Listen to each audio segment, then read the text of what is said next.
A pipa e os 4 significados da mediação sociotécnica.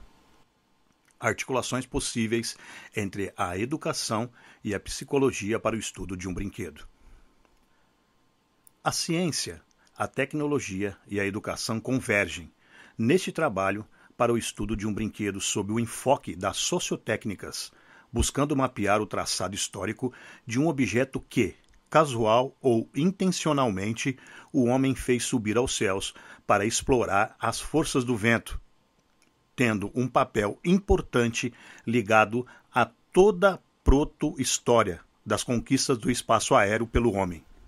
Analisando a pipa, à luz dos 4 significados de mediação sociotécnica apontados por Latour, mostramos como as estratégias de construir e brincar com este objeto, ainda hoje, são mobilizadoras de ações que produzem impacto significativo enquanto lugar de aprendizagens e destrezas diversas, tecidas informalmente nas trocas intergeracionais entre pares ou nos contatos estabelecidos com todos os elementos que compõem o entorno da brincadeira.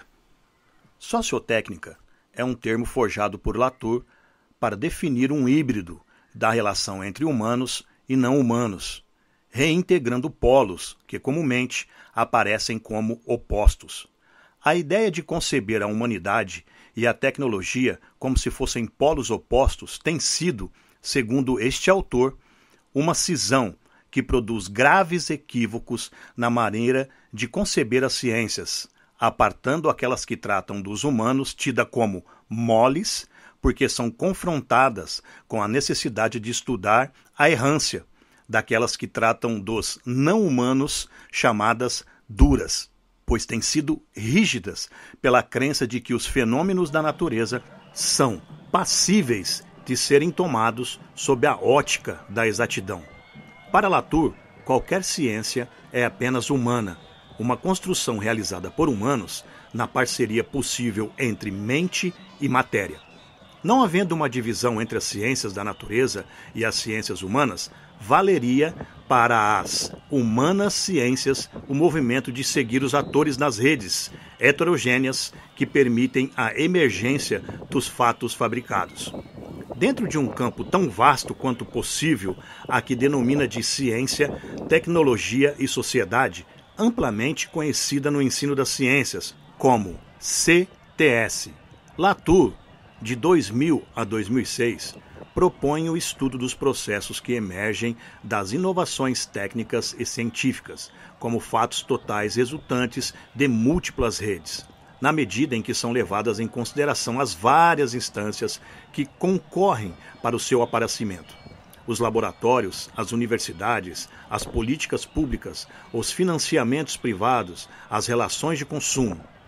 Tanto o conteúdo como o contexto das inovações técnicas e ou científicas são estudados por esta área de conhecimento, evitando a tendência de naturalizar os objetos apenas como alvo do estudo das ciências naturais, ou de sociologizá-los, tomando-os como simples componentes no cenário da vida dos humanos.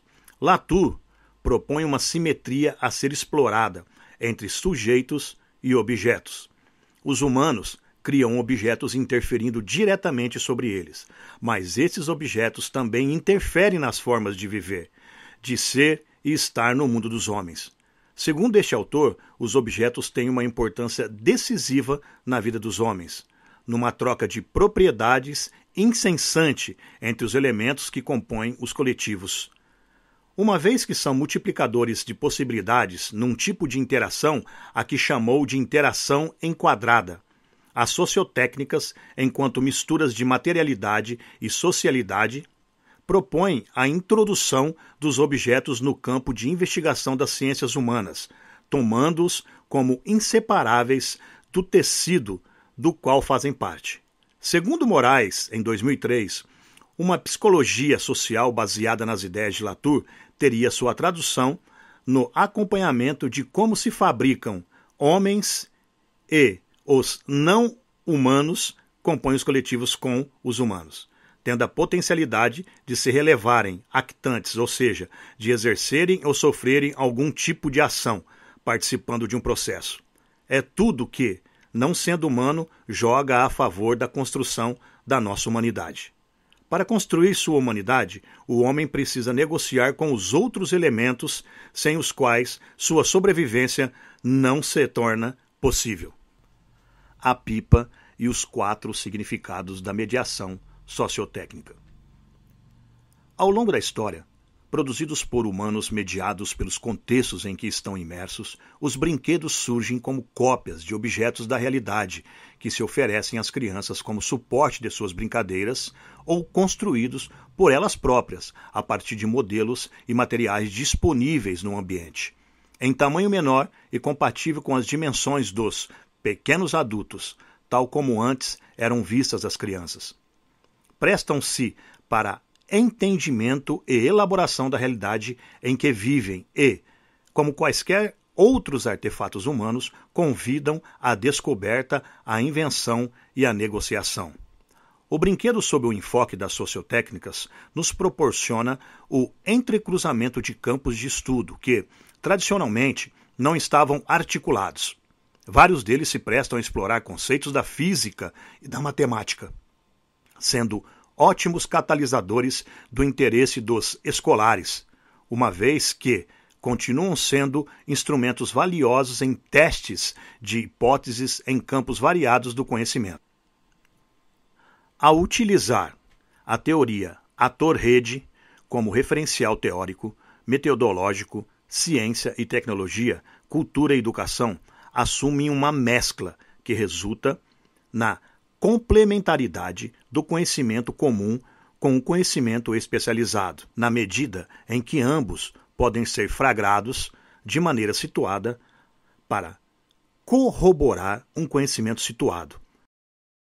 Ao seguir o traçado deixado pelo objeto, buscamos verificar como este foi se modificando nas redes sociotécnicas, sem obscurecer a tensão entre o global e o local, mas tomando-as como cenas, numa variação de escala que só pode ser definida pelos atores envolvidos, uma vez que em seus comportamentos vão poder mobilizar poucas ou muitas conexões do entorno mais próximo à humanidade inteira, dependendo se são capazes de negociar compromissos mais locais ou mais globais.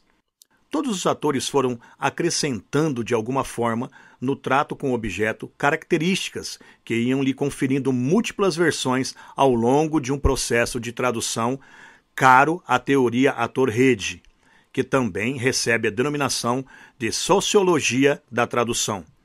A tradução significa a produção de cadeias, de conexões, deslocamentos, desvios de rota, invenção, mediação, criação de um elo que não existia antes, dando espaço para a emergência da novidade e enfatizando a atividade de fabricação e circulação de enunciados. Devido a esse transporte, a tradução implica, ao mesmo tempo, em similaridade e em diferença. Algo se mantém e, ao mesmo tempo, algo se desloca e se modifica. A busca de constância apontará para semelhanças, para a manutenção de um padrão, mas o próprio movimento de tradução implicará em deslocamentos, modificações, rupturas e aproximações que podem fazer emergir o novo. É nessa tensão que trabalha a teoria ator-rede. Os jogos, brinquedos tradicionais como híbridos sociotécnicos, são caracterizados pela manutenção e pela mudança nas suas manifestações, aplicações. Podemos constatar ao redor do mundo as inúmeras traduções por que passam. Há um padrão que se mantém minimamente estável e que nos permite reconhecê-los, assim como há mudanças que ocorrem no contato com os ambientes em que são encontrados, assumindo novas feições, de acordo com a cultura, com os grupos, com a geografia e as condições materiais do lugar, com as conexões que vão estabelecendo na rede, uma vez que a tradução jamais é descontextualizada. Ao passarem de mão em mão, os artefatos são traduzidos e passam a ter uma autoria coletiva, indo de um enunciado local a outro de implicações gerais e vice-versa. As origens e deslocamento da pipa. Histórias em redes, num breve movimento de mapear sua conexão, encontramos a pipa relacionada com a proto-história, da aviação e das técnicas, como a história das crenças religiosas, com a história dos usos e costumes dos povos, uma vez que passa por um processo de tradução a cada grupo humano e região em que é encontrada. Segundo Vautier, em 2003, a versão mais antiga da pipa teria nascido em aproximadamente 200 anos antes de Cristo, passando pela Coreia, Japão, Sudeste Asiático, ilhas da Oceania, Europa, África e, por fim, Américas. Crouch, em 2003, já aponta o surgimento da pipa de superfície plana por volta de 1000 anos antes de Cristo, na China. Mesmo com controvérsias, várias fontes admitem e confirmam que a pipa teria sua origem na China ou na Malásia, difundindo-se posteriormente pelo nordeste do Japão e outros países do sul da Ásia, Coreia e ilhas do Pacífico. Para Kent, em 1997, a pipa teria surgido em 500 anos antes de Cristo. Depois teria sido levada para o Japão por missionários budistas no século VII, espalhando-se por todo o Pacífico através das rotas dos comerciantes e exploradores. A mesma autora, entretanto, apresenta outra versão para o fenômeno da universalidade da pipa, considerando que essa pode ter sido inventada independentemente em vários países do mundo. Aponta registros datados de 400 anos antes de Cristo, que descrevem o pombo de Tarento, invenção voadora atribuída a um cientista grego chamado Arquitas, que se ocupava da aplicação da matemática e problemas técnicos. Kent acrescenta a esse caso grego, a descoberta de um papiro egípcio de cerca de 500 anos antes de Cristo, cujas imagens descrevem um palácio lendário em construção nas nuvens, num ponto entre o céu e a terra, tendo águias como transportadoras de material. Imagens semelhantes foram encontradas por arqueólogos em esculturas de pedra ainda mais antigas, também no Egito, mostrando um grupo de pessoas no nível do solo segurando uma linha. Kent supõe que as águias mencionadas podem ter sido uma forma poética de nomear as pipas, já que esta prática de transporte também foi detectada em uma era anterior no Japão. Na Europa, a pipa teria sido introduzida no século XIII pelos exploradores que retornavam da Ásia. Pontes et al., em 2003, mencionam a descrição que o explorador italiano Marco Polo fez ao retornar da China acerca do processo de construção e voo de uma pipa, marcando uma vez mais o Oriente como berço do brinquedo.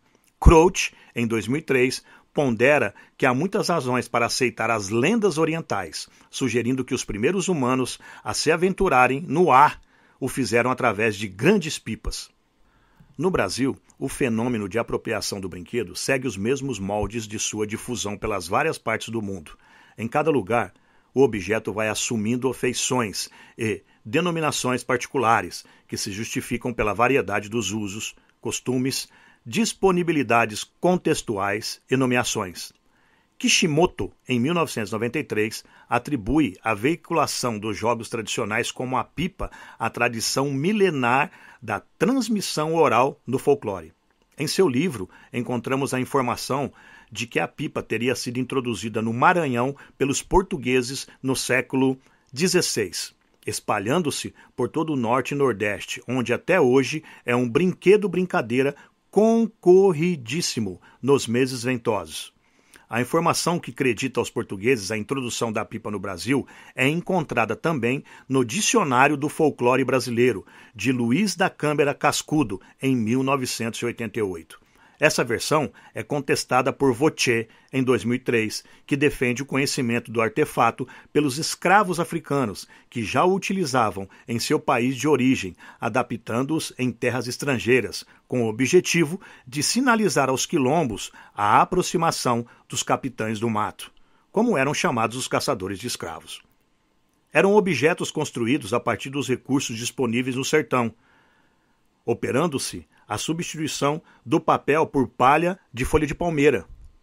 Nesta época, é improvável a utilização do papel como elemento integrante das pipas, por ser este ainda raro e pouco difundido. Acredita-se que os primeiros papagaios trazidos pelos portugueses fossem de pano, à semelhança das velas das embarcações. Para além de Dédalo e Ícaro, surpreende-nos que um objeto hoje usado como um passatempo para crianças e adultos tenha sido, em seus primórdios, o primeiro objeto voador que, casual ou intencionalmente, o homem fez subir aos céus, explorando as forças do vento, sendo apontado como um invento marcante em toda a pré-história da aviação. Atualmente, de cunho essencialmente lúdico, as pipas tiveram, outrora, seu uso nas estratégias bélicas e inspiraram a construção de diversos objetos científicos, atravessando diferentes épocas e culturas ao longo da história da humanidade. Os fatos que marcam a história da construção de objeto técnico trazem articulações insuspeitadas que não dependem somente da eficiência dos engenheiros sobre a matéria, mas antes e principalmente de uma parceria feita nos coletivos, que introduz uma forma de atuar, de fazer-se presente, inaugurando relações antes inexistentes. A história da tecnologia de voo, por exemplo, é caracterizada por um aperfeiçoamento que foi ocorrendo por longos períodos na história. Para além de Dédalo e Ícaro, foram gerações de construtores anônimos que desenvolveram uma variedade de artefatos voadores, desde brinquedos até as invenções que marcaram o aparecimento de objetos mais sofisticados. Crouch, em 2003, assinala que, na história da aviação, períodos de avanços modestos, intercalados por interlúdios de rápidas mudanças, tiveram como resultado saltos de performance e alterações drásticas na aparência das máquinas. Foram as pipas, segundo este autor, os primeiros objetos voadores construídos pelas mãos humanas, usadas para quase tudo, da pesca à sinalização, servindo a uma variedade de função. Constituíram, desde tempos imemoriais, um único engenho aerodinâmico capaz de manter-se no ar por tempo significativo, capacitando pesquisadores a fazer testes com estruturas voadoras, a desenhar novos modelos de asas e a controlar diversos sistemas de voos de forma coordenada. A história das pipas nos mostra a quantidade de modificações realizadas em diferentes tempos e espaços, sintetizando versões do objeto que concorrem para uma performance cada vez mais elaborada. A necessidade e o desejo de voar do homem mobilizam, desde a antiguidade, a construção de artefatos voadores que funcionaram como verdadeiros programas, nos quais foram se encaixando vários subprogramas, começando por uma simples armação envolvida de material que opusesse resistência ao ar. Verifica-se uma combinatória que assume feições variadas, dependendo dos materiais existentes para mobilizar no ambiente. As variações em torno dos materiais estão diretamente ligadas às disponibilidades locais. Para a fabricação do que chamamos de vela, tem-se o registro da seda para os mandarins chineses. Quanto a pipa, era um objeto destinado à exclusividade às mãos de mandatários ou homens religiosos, do algodão nas pipas europeias trazidas ao Brasil pelos portugueses, do papel quando a sua fabricação em larga escala se tornou barato, da folha de palmeira difundida entre os povos da África e entre os pescadores das ilhas do Pacífico. Dos nossos entrevistados, fica a lição de improvisar o seu próprio brinquedo, mesmo nas situações de grande escassez, que são compensadas com soluções bastante criativas. A pipa é uma coisa barata. Você pode confeccionar uma pipa com materiais que vão desde um saquinho de leite ou um saquinho de pão até a pipa de tecido. Se você não tem dinheiro para comprar papel de seda, você vai usar papel de pão, vai usar carbono, vai usar o papel higiênico, vai usar folha escrita, vai colar com angu, vai colar com grude. Para a armação, encontramos variações que dependem do tamanho da pipa. Segundo Vautier, o material para a estrutura pode ser a vareta japonesa, o bambu, a tala de meriti, a vareta de pinho ou de vime. Em nossa região, a vareta para a montagem da armação da pipa é comumente retirada do bambu. Antes, farto nas hortas das casas e à beira dos córregos, hoje se tornou mais raro, implicando-se em deslocamentos maiores para a sua obtenção. Ainda assim, manter a habilidade de cortar e afiar o bambu que será usada na construção do brinquedo ainda é prática concorrente e corrente para aqueles que se dispõem a esse tipo de construção. Dificilmente se compram varetas prontas para o consumo. Não sabemos se é um dado relevante para as outras fibras, como o vime ou como o mereti, mas para o bambu há que se ter atenção para a época certa da colheita, para que haja alguma expectativa de durabilidade das varetas. As pipas maiores podem requerer uma vara de bambu inteira, ou podem ser usadas materiais inventados mais recentemente, como a fibra de vidro ou fibra de carbono. Algumas pipas podem assumir proporções gigantescas, medindo até 2.000 metros quadrados de superfície de tela. Para que sejam erguidas, é necessário que haja ventos estáveis e moderados, uma grande equipe de pessoas especializadas para fazer manobras, e, em alguns casos, veículos para puxá-las. Para que se decida seu calibre, as linhas dependem do tamanho da pipa. Da linha 10 aos cordonês e cabos de aço, os tipos de sustentação em terra vão depender do peso, do tamanho da pipa, assim como da resistência que ela oporá ao vento. O vento é um actante fundamental na brincadeira da pipa, sendo a calmaria como artefato propulsor de suas embarcações, na época das grandes navegações. Sem vento, não se empina a pipa. É preciso conhecer a velocidade, direção e força dos ventos para realizar adequadamente todas as manobras que o esporte requer. Não é à toa que chamamos de eolistas aos praticantes da atividade de soltar pipa e outros nomes, outras geringonças movidos pela força do vento.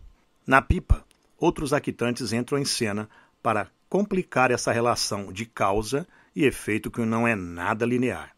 A altura em que a pipa está, a intensidade do vento, uma falha na construção do objeto, a qualidade da linha são fatores que podem enviesar a suposta linearidade dessa relação. As falhas na construção são outro fator crucial na performance que a pipa terá, quando tiver que subir. Os cuidados na armação do cabreço, ou tem-tem, tanto quanto os detalhes da construção da vela e rabiola, repercutem na forma como o brinquedo vai se erguer e permanecer no ar.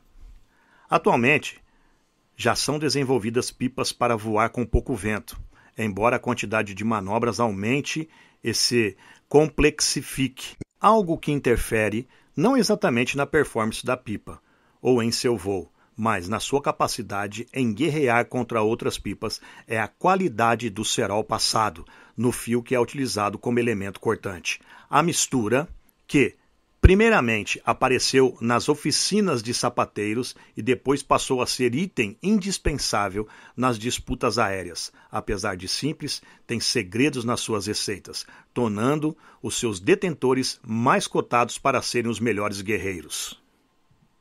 Mas, na falta dos ingredientes básicos da receita, criar maneiras alternativas de confeccionar o cerol atesta o quanto os pipeiros são adeptos das soluções engenhosas. Um fato interessante é que nós descobrimos que a cola de madeira que a gente comprava era a mesma cola que tinha nos correios para selar as cartas, a goma arábica. A composição é uma característica da técnica muito evidente no caso da pipa, uma vez que esta foi sofrendo ajustes ao longo de sua história, em si e enquanto suporte para outras invenções. A vela plana, sem nenhuma envergadura, foi o mais antigo modelo da pipa conhecida. Depois apareceram as velas, com a envergadura num ângulo de 10 a 20 graus, para uma maior estabilidade, podendo dispensar a cauda. A seguir, encontraremos as pipas celulares, assim chamadas porque são tridimensionais, com faces em diferentes planos, dentro da classificação engenhosa das pipas caixas. Temos as pipas leves, contendo partes soltas e modelos tipo caixa que possuem uma estrutura rígida que a torna mais resistente. No século XVIII, a pipa aparece como importante coadjuvante na descoberta de fenômenos e na invenção de instrumentos científicos. Trata-se de uma ilustração exemplar da composição como característica dos objetos sociotécnicos. Em 1749, levantou termômetros a mais de 3.000 pés, usada pelo meteorologista escocês Alexander Wilson para medir as variações de temperatura em diferentes altitudes. Em 1752, na Virgínia, Benjamin Franklin demonstrou a natureza elétrica do raio ao pendurar uma chave no fio de uma pipa durante uma tempestade, funcionando o metal da chave como elemento para atrair a descarga elétrica do raio, experiência que conduziu ao desenvolvimento do para-raios. Neste mesmo século, arquitetos franceses usaram a pipa para atingir o topo de monumentos que precisavam medir. No século XIX, todos os experimentadores de máquinas voadoras usaram pipas nas pesquisas em que vários inventos relacionados à conquista do espaço aéreo vão marcar o nascimento da aviação. Em 1851, Giffard inventou a injeção de vapor no balão e, em 1852, conseguiu sobrevoar o hipódromo de Paris em seu dirigível.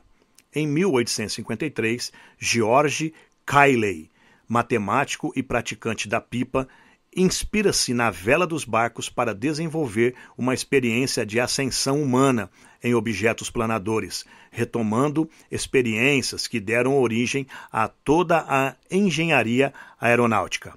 A pipa proporcionou a Sir George o desenho de seu primeiro modelo de asa artificial. Em 1884, outros dois franceses, Renard e Krebs, constroem o primeiro dirigível movido a eletricidade, capaz de retornar ao ponto de partida. Em 1886, Maillot constrói um papagaio de 72 metros quadrados de superfície com capacidade para erguer o peso de um homem.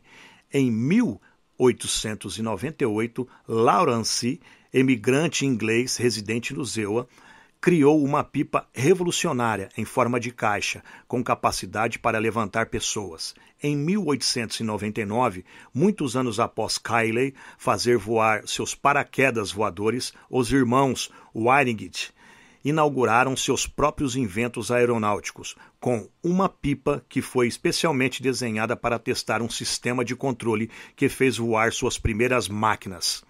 Segundo Hughes, em 2003, a pipa logo teria sido cooptada para interesses militares na tentativa de fazer fotografias aéreas sem intervenção direta do homem. Com um dispositivo fotográfico pendurado à pipa, foram obtidos grandes progressos na atividade cartográfica. Ainda no último terço desse século, a pipa tornou-se instrumento regular de pesquisa para os serviços meteorológicos europeus e norte-americanos. O que hoje é feito através de satélites teve o balão sonda como objeto intermediário e a pipa como artefato precursor para fazer com que os instrumentos de mediação da umidade do ar, da velocidade e da direção dos ventos atingissem alturas insuspeitadas. O século XX foi decisivo para uma grande e definitiva arrancada das invenções que fizeram parte da conquista do espaço aéreo pelo homem. Em 1900 e 1901, respectivamente, o americano Rock e o francês Bort conseguem que seus papagaios meteorológicos atinjam 4.850 e 5.000 metros de altitude. Em 1900, o conde Ferdinand von Zeppelin criou o balão dirigível que levou seu nome e teve a sua produção intensificada por ocasião da guerra entre 1914 e 1918. Em 1901, Guglielmo Marconi anexa uma antena a um modelo de pipa do tipo hexagonal e consegue fazer a emissão de ondas hertzianas da Cornualha até a Terra Nova. Em 1903, Alexander Graham Bell, o inventor do telefone, previu a instalação de motores de estruturas voadoras inspiradas nas pipas-caixa de Hargreaves, mas não obteve sucesso com a empreitada e abandonou o projeto. Em 1903, Samuel Alexander Cody, um artista de circo americano consegue atravessar o Canal da Mancha numa canoa rebocada por uma pipa complexa multicelular, inspirada no modelo de Hargreaves, posteriormente adotada pelo Ministério da Guerra inglês para fins bélicos. Em 1906, o brasileiro Albert Santos Dumont consegue a proeza de voar num aparelho mais pesado que o ar, dando voltas em torno da Torre Eiffel. Santos Dumont, profundo conhecedor das pipas, em infância passada na fazenda de plantação de café de propriedade de seus pais em Minas Gerais, iniciou suas tentativas de conquistar o espaço aéreo com invenções mais pesadas que o ar. O consagrado modelo 14 bis, que deu forma a Santos Dumont, foi emitido através da adaptação de um motor a 2 pipas caixas que funcionaram como asas. Neste início de século, através das múltiplas possibilidades de compor com outras lógicas, a pipa aparece em novas modalidades esportivas, incorporando materiais e tecnologias bem recentes.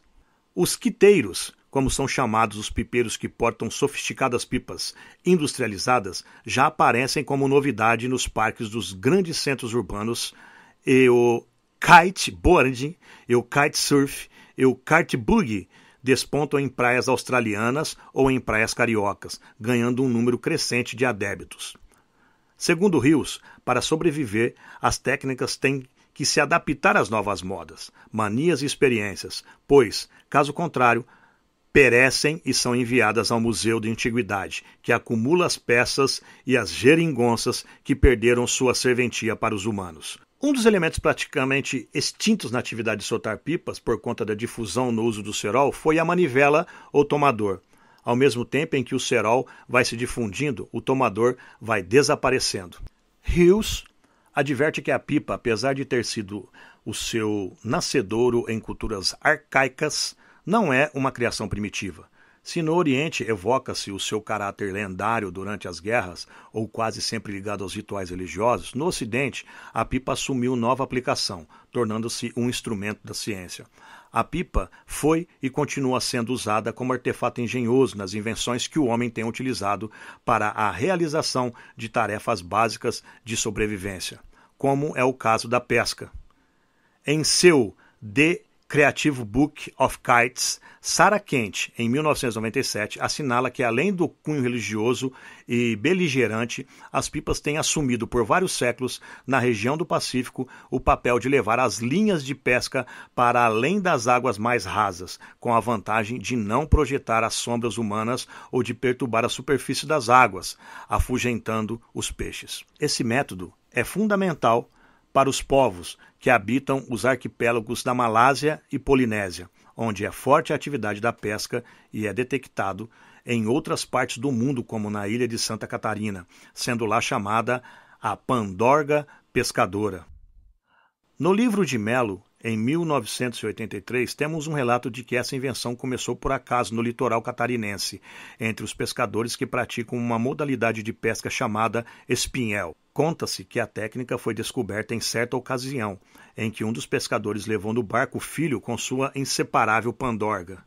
Espinhéis armados e a pandorga no ar, surge a ideia de pendurar uma porção de anzóis na linha da pandorga. Um espinhel de pandorga.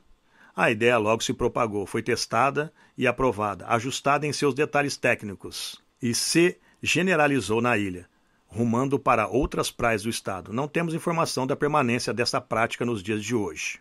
A pipa e os 4 significados da mediação sociotécnica. Quando estamos diante das coisas prontas, não nos é possível avaliar a quantidade de estratégias e esforços movidos para tornar possível determinado efeito que se tornou óbvio, simplesmente porque passou a existir e está ali, diante de nossos olhos. Entretanto, há construções realizadas pela humanidade que nos causam espanto devido à sua grandiosidade, despertando a curiosidade em torno dos métodos utilizados na sua concretização frente aos escassos recursos da época de seu surgimento. É o caso das pirâmides do Egito e das pesquisas que têm sido desenvolvidas para tornar reversível o obscurecimento em torno dos seus métodos construtivos. Através do programa Pirâmides Voadoras, veiculado pelo History Channel, no ano de 2005, tomamos conhecimento das experiências realizadas pela doutora Maureen Clemons, do Instituto de Tecnologia do Sul da Califórnia. Através de um processo que chamam de engenharia inversa, o grupo de pesquisadores tentam mapear o caminho inverso daquele que marcou o aparecimento de determinadas tecnologias, associando a experimentação de materiais com a busca por evidências históricas, para oferecer uma compreensão das ideias que permitem o surgimento da inovação técnica. Neste caso, realizaram experiências para colocar à prova a hipótese de que os egípcios teriam usado a força dos ventos para erguer as pirâmides, com a ajuda de pipas enormes. Tentaram, assim, repetir com o mesmo material existentes na região há 5.000 anos, torres de madeira, cordas de cânhamo e pipas gigantes feitas de linho, o erguimento de um obelisco de 11 toneladas que foram tracionadas pela força eólica através de pipas de diferentes tamanhos em funções de várias velocidades que os ventos iam tomando.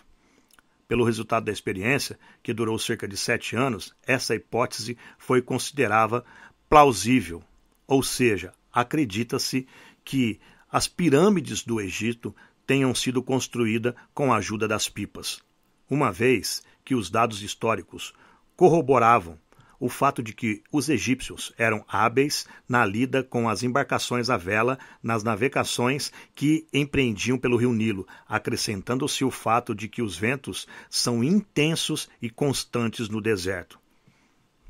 Egípcios aplicando conhecimento náutico para mover monumentos com pipas gigantes? Seria isso? Seria, segundo Lau, em 1997, mais um processo de tradução de tecnologia e não de transferência, como ocorreu com uma fábrica de brinquedos da Suécia, que buscou sua implantação na Nicarágua, caso exemplificado pelo autor, assumindo contornos diferenciados em função do contexto e do histórico desse deslocamento.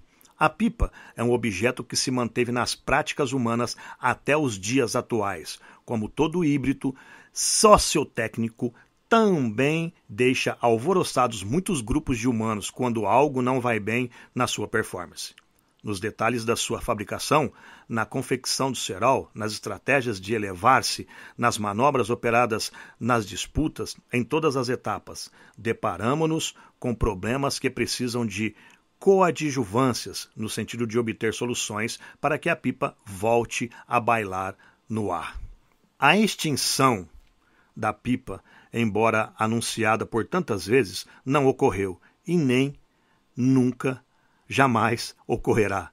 Ao contrário, ela emprestou sua engenhosidade a todos os seus sucessores, marcando a memória dos primeiros passos dados pelo homem em direção à conquista do espaço aéreo. O balão, o paraquedas, o avião, todos são artefatos que combinaram histórias de subprogramas iniciados desde os primeiros voos da pipa.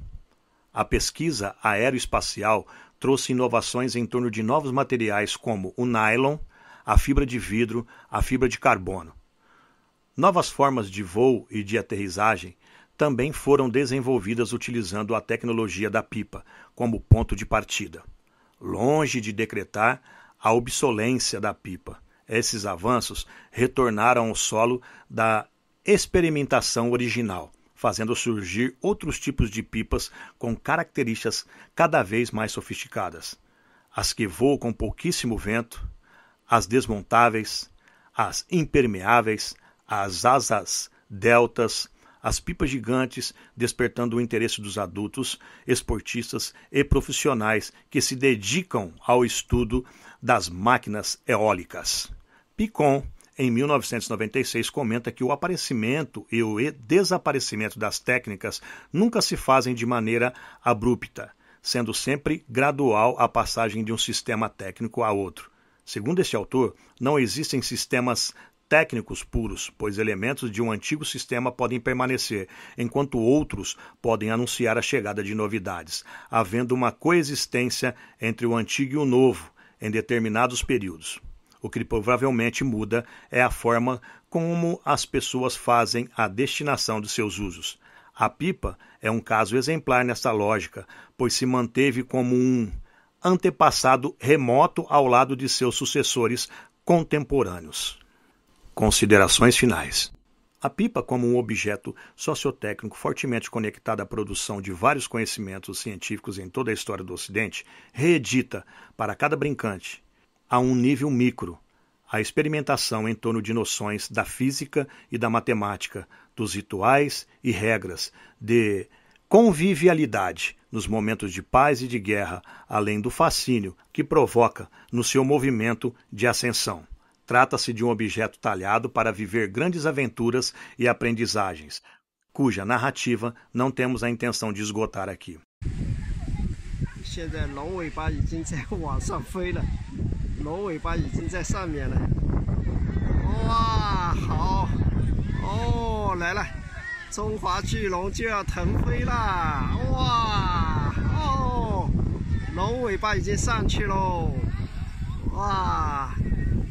哦，太漂亮了，很壮观啊，太壮观啊！在摆尾巴了，啊，龙尾巴在摆动了，哦，哦，哦，哇，哦，哦，龙飞龙上去喽，东方飞龙上去喽，哇，厉害厉害厉害厉害，哇！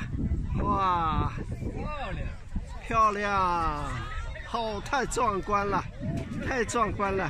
哇，这个龙头，哦，好，漂亮，太漂亮了！哇，这个龙尾巴，你看200多米高，哇，哦，哦，龙上去喽，哦，哇，哇，哦，哈哈哈，哦。 中华巨龙腾飞啦！在良渚文化遗产的公园里面，中华巨龙飞上天啦！